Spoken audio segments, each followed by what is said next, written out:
ವಾಲ್ಮೀಕಿ ನಿಗಮದ ಬಹುಕೋಟಿ ಹಗರಣ ತನಿಖಾಧಿಕಾರಿಗಳಿಗೆ ತಲೆನೋವಾಗಿದೆ.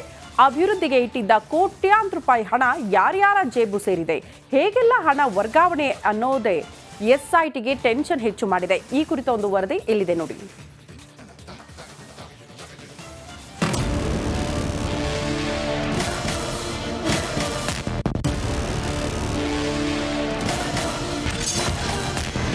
ವಾಲ್ಮೀಕಿ ಹಗರಣದಲ್ಲಿ ಎಸ್ಐಟಿ, ಸಿಬಿಐ, ಇಡಿ ಆಕ್ಟಿವ್. ಆದರೂ 89 ಕೋಟಿ ಪೈಕಿ ಲೆಕ್ಕಕ್ಕೆ ಸಿಗದ 39 ಕೋಟಿ. ವಾಲ್ಮೀಕಿ ನಿಗಮದ ಹಗರಣದಲ್ಲಿ ಭ್ರಷ್ಟಾಚಾರ ಬಗೆದಷ್ಟು ಬಯಲಾಗ್ತಾ ಇದೆ. ಪರಿಶಿಷ್ಟ ಪಂಗಡದ ಅಭಿವೃದ್ಧಿಗೆ ಇರಿಸಿದ್ದ ಹಣ ಹೊಡೆಯೋದಕ್ಕೆ ಹೇಗೆಲ್ಲ ಪ್ಲಾನ್ ನಡೆದಿತ್ತು ಅನ್ನೋ ಸತ್ಯ ಬಯಲಾಗಿದೆ. ಕಂಪನಿ ಮಾಲೀಕರ ಹೆಸರಲ್ಲಿ ನಕಲಿ ಖಾತೆಯನ್ನ ತೆರೆದು ಹಣ ವರ್ಗಾವಣೆ ಮಾಡಿರುವುದು ಬಯಲಾಗಿದೆ. ಈ ಪ್ರಕರಣದಲ್ಲಿ ಎಸ್ಐಟಿ, ಸಿಬಿಐ ಜೊತೆ ಇಡಿ ಕೂಡ ಆಕ್ಟಿವ್ ಆಗಿದೆ. ಆದರೂ 89 ಕೋಟಿ ಪೈಕಿ 39 ಕೋಟಿ ಹಣದ ಲೆಕ್ಕವೂ ಸಿಕ್ಕಿಲ್ಲ, ಬುಕ್ಕು ಪತ್ತೆಯಾಗಿಲ್ಲ. ಹೈದರಾಬಾದ್ ಮೂಲದ ಸತ್ಯನಾರಾಯಣ ವರ್ಮಾ ಈ ಎಲ್ಲ ಅಕ್ರಮಕ್ಕೆ ಮಾಸ್ಟರ್ ಮೈಂಡ್. ಯಾರದ್ದೋ ಕಂಪನಿ ಹೆಸರಲ್ಲಿ ಇನ್ಯಾರೋ ಖಾತೆಯನ್ನ ತೆರೆದು ಕೋಟಿ ಕೋಟಿ ಹಣ ವರ್ಗಾವಣೆ ಮಾಡಿದ್ದಾರೆ. ಅಸಲಿ ಕಂಪನಿ ಮಾಲೀಕರಿಂದ 4 ಎಫ್ಐಆರ್ ದಾಖಲಾಗಿದೆ. ಈ ಪೈಕಿ 5 ಕೋಟಿಯಂತೆ 20 ಕೋಟಿಗೂ ಅಧಿಕ ಹಣ ವರ್ಗಾವಣೆ ಆಗಿದ್ದು ಗೊತ್ತಾಗಿದೆ. ಒಟ್ಟು 89 ಕೋಟಿಯಲ್ಲಿ ಸದ್ಯ ಸಿಕ್ಕಿರುವುದು 50 ಕೋಟಿ ಮಾತ್ರ. ಆರ್ಬಿಎಲ್ ಬ್ಯಾಂಕ್ನಲ್ಲಿದ್ದ 30 ಕೋಟಿ ರೂಪಾಯಿ ಫ್ರೀಸ್ ಮಾಡಲಾಗಿದ್ದು, ಬಂಧಿತರಿಂದ 20 ಕೋಟಿ ಮೌಲ್ಯದ ಹಣ, ಕೆಲ ವಸ್ತುಗಳನ್ನು ಜಪ್ತಿ ಮಾಡಲಾಗಿದೆ. ಬಾಕಿ 39 ಕೋಟಿ ಎಲ್ಲೋಯ್ತು ಅನ್ನೋದೇ ಅಧಿಕಾರಿಗಳಿಗೆ ತಲೆನೋವಾಗಿದೆ.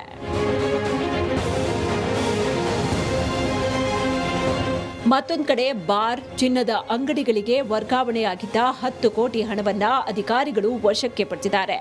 ಕರ್ನಾಟಕ, ಆಂಧ್ರಪ್ರದೇಶದ ಬ್ಯಾಂಕ್ ಖಾತೆಗಳಿಗೆ ವರ್ಗಾವಣೆಯಾಗಿದ್ದ ಹಣವನ್ನ ಪಡೆದು ಎಸ್ಐಟಿ ತನಿಖೆ ಚುರುಕುಗೊಳಿಸಿದೆ.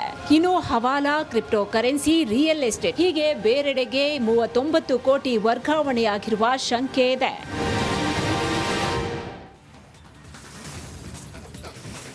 ವಾಲ್ಮೀಕಿ ನಿಗಮದ ಅವ್ಯವಹಾರದಲ್ಲಿ ಸಂಕಷ್ಟದಲ್ಲಿ ಸಿಲುಕಿರುವ ಮಾಜಿ ಸಚಿವ ಬಿ ನಾಗೇಂದ್ರ ಮನೆ ಮೇಲೆ ಜಾರಿ ನಿರ್ದೇಶನಾಲಯ ಅಧಿಕಾರಿಗಳು ನಿನ್ನೆ ಇಡೀ ದಿನ ದಾಳಿ ನಡೆಸಿ ಮಹತ್ವದ ದಾಖಲಾತಿಗಳನ್ನು ಸಂಗ್ರಹಿಸಿದ್ದಾರೆ. ಹಾಗಾದ್ರೆ ನಿನ್ನೆ ಇಡಿ ಡ್ರಿಲ್ ಹೇಗಿತ್ತು, ಆ ಕುರಿತ ಒಂದು ವರದಿ ಇಲ್ಲಿದೆ ನೋಡಿ.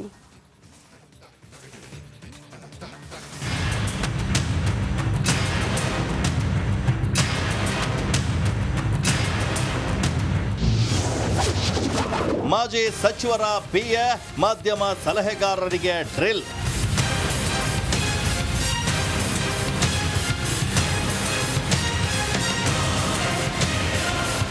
ಮಹರ್ಷಿ ವಾಲ್ಮೀಕಿ ಅಭಿವೃದ್ಧಿ ನಿಗಮದಲ್ಲಿನ ಬ್ರಹ್ಮಾಂಡ ಭ್ರಷ್ಟಾಚಾರಕ್ಕೆ ಸಂಬಂಧಪಟ್ಟಂತೆ ಇಡಿ ಅಧಿಕಾರಿಗಳು ನಿನ್ನೆ ಇಡೀ ದಿನ ಬಳ್ಳಾರಿಯ ನೆಹರು ಕಾಲೋನಿಯಲ್ಲಿರುವಂತಹ ಮಾಜಿ ಸಚಿವ ಬಿ ನಾಗೇಂದ್ರ ಮನೆ ಹಾಗೂ ಕಚೇರಿಯಲ್ಲೇ ಶೋಧವನ್ನ ಮಾಡಿದ್ರು. ನಿರಂತರವಾಗಿ ತಲಾಶೆಯನ್ನು ನಡೆಸಿರುವಂತಹ ಅಧಿಕಾರಿಗಳು ಮಹತ್ವದ ದಾಖಲೆಗಳನ್ನ ಕಲೆ ಹಾಕಿ 2 ದೊಡ್ಡ ಬ್ಯಾಗ್ ಅನ್ನ ಹೊತ್ತೊಯ್ದಿದ್ದಾರೆ.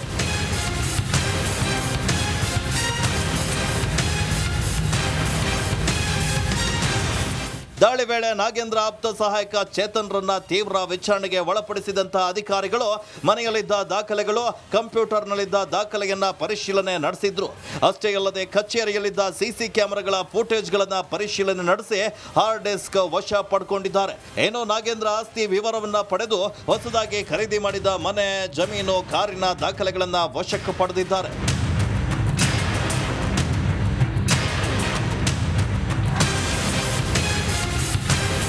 ಇನ್ನು ಮಧ್ಯಾಹ್ನ 3 ಗಂಟೆ ಬಳಿಕ ನಾಗೇಂದ್ರ ಮಾಧ್ಯಮ ಸಲಹೆಗಾರ ನಾಗರಾಜ್ರನ್ನ ಕಚೇರಿಗೆ ಕರೆತಂದು ಸತತ 3 ಗಂಟೆಗಳ ಕಾಲ ವಿಚಾರಣೆಯನ್ನ ಮಾಡಿದ್ರು.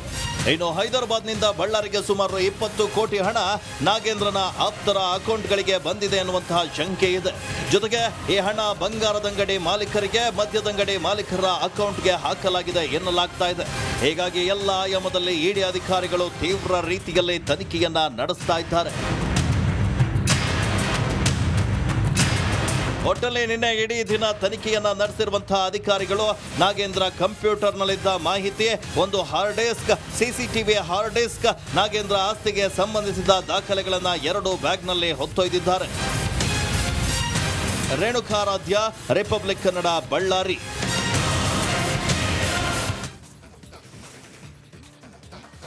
ವಾಲ್ಮೀಕಿ ಹಗರಣ ಬಗೆದಷ್ಟು ಬಯಲಾಗ್ತಾನೆ ಇದೆ. ಬ್ರಹ್ಮಾಂಡ ಭ್ರಷ್ಟಾಚಾರದ ಜಾಲವನ್ನ ಭೇದಿಸುವುದಕ್ಕೆ ಇಡಿ ಮುಂದಾಗಿದೆ.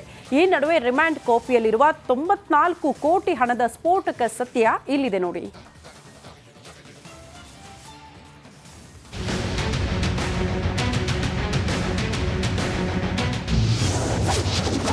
ಕಾಂಗ್ರೆಸ್ ಸರ್ಕಾರಕ್ಕೆ ವಾಲ್ಮೀಕಿ ಉರುಳು. 94 ಕೋಟಿ 73,08,500 ರೂಪಾಯಿ ಸೀಕ್ರೆಟ್ ಏನ್ ಗೊತ್ತಾ?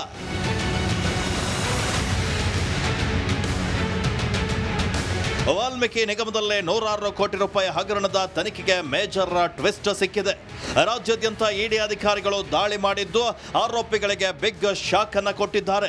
ಇತ್ತ ಎಸ್ಐಟಿ ತಂಡ ನ್ಯಾಯಾಲಯಕ್ಕೆ ನಿಗಮದ ವ್ಯವಸ್ಥಾಪಕ ನಿರ್ದೇಶಕ ಜೆ ಪದ್ಮನಾಭ ಹೇಳಿಕೆಯನ್ನ ಉಲ್ಲೇಖಿಸಿ ರಿಮಾಂಡ್ ಕಾಪಿಯನ್ನ ಸಲ್ಲಿಕೆ ಮಾಡಿದ್ದು ಇಡೀ ಡೀಲ್ ಹಿಂದಿನ ಕೋಟಿ ಹಣದ ಸೂತ್ರಧಾರನಾಗಿದ್ದಾನೆಂದು ಉಲ್ಲೇಖಿಸಿದೆ. A1 ಪದ್ಮನಾಭ್ ಬಳಿ 3,67,47,200 ಕೋಟಿ ರೂಪಾಯಿ ಪತ್ತೆಯಾಗಿದೆ. ಟ್ರಾವೆಲ್ ಕಿಂಗ್ ಸೂಟ್ ಕೇಸ್ನಲ್ಲಿ 1,08,00,000 ರೂಪಾಯಿ ಸಿಕ್ಕಿದ್ರೆ ಹಸಿರು ಬಣ್ಣದ ಸೂಟ್ ಕೇಸ್ನಲ್ಲಿ 1,49,00,000 ಹಣ ಸಿಕ್ಕಿದೆ. ಕ್ಯಾರಿ ಹ್ಯಾಂಡ್ ಬ್ಯಾಗ್ನಲ್ಲಿದ್ದ 50 ಲಕ್ಷ ರೂಪಾಯಿ ಜಪ್ತಿ ಮಾಡಿದ್ದಾರೆ. ಸಿಮೆಂಟ್ ಚೀಲದಲ್ಲೇ ಕಟ್ಟಿಟ್ಟಿದ್ದು 55,47,200 ರೂಪಾಯಿ. ಗೆಳೆಯನ ಮನೆಯಲ್ಲಿ ಚೀಲದಲ್ಲೇ ಇಟ್ಟಿದ್ದ ಹಣ, ಸ್ನೇಹಿತನ ಕಾರ್ನಲ್ಲಿ ಸಿಕ್ಕಿದ್ದು 30 ಲಕ್ಷ ಕ್ಯಾಶ್.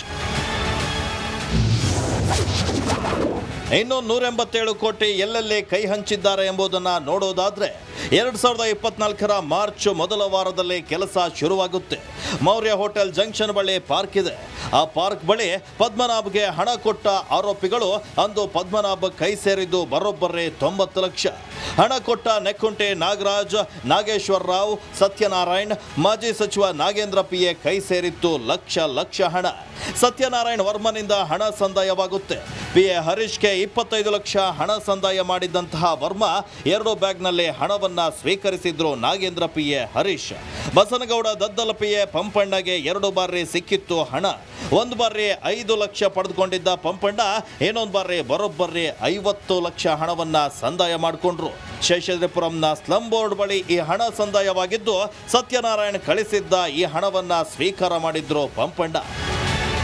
ಒಟ್ನಲ್ಲಿ ಇಡೀ ಕೇಸ್ ಪದ್ಮನಾಭ ಹಿಂದೆ ಸುತ್ತುವರಿದಿದ್ದು ಇನ್ನು ಪ್ರಕರಣದಲ್ಲಿ 39 ಕೋಟಿ ಪತ್ತೆಯಾಗಬೇಕಿದೆ. ಇದಲ್ಲದೆ ಕೋಟಿ ಗುಳು ಮಾಡಿದ ಮತ್ತಷ್ಟು ವೀರರು ತಗಲಾಕೊಳ್ಳುವಂತಹ ಸಾಧ್ಯತೆ ಇದೆ. Bureau report, republic Kannada.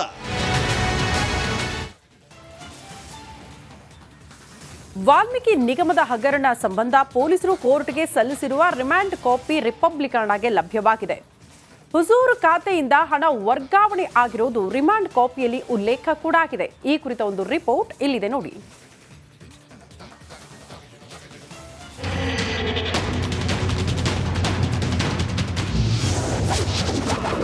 ಮುಖ್ಯಮಂತ್ರಿಗಳ ಬುಡಕ್ಕೆ ಬಹುಕೋಟಿ ಪ್ರಕರಣ.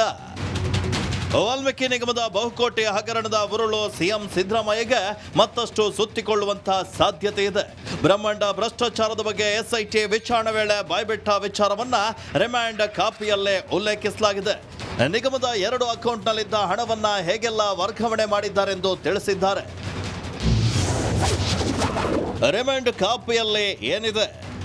ವಾಲ್ಮೀಕಿ ನಿಗಮಕ್ಕೆ ಸಂಬಂಧಿಸಿದಂತೆ ಯೂನಿಯನ್ ಬ್ಯಾಂಕ್ ಆಫ್ ಇಂಡಿಯಾ ವಸಂತನಗರದ ಶಾಖೆಯಲ್ಲೇ 2 ಖಾತೆಯನ್ನ ಹೊಂದಿದ್ದು ಸದರಿ ಬ್ಯಾಂಕ್ನ 2 ಖಾತೆಯಲ್ಲೇ 1 ಖಾತೆಯನ್ನ ಬೇರೊಂದು ಖಾತೆಗೆ ಮಾಡಲು ಸರ್ಕಾರದ ವತಿಯಿಂದ ಅನುಮತಿಯನ್ನ ಪಡೆದುಕೊಂಡು ವರ್ಗಾವಣೆ ಮಾಡಬೇಕಾಗಿತ್ತು.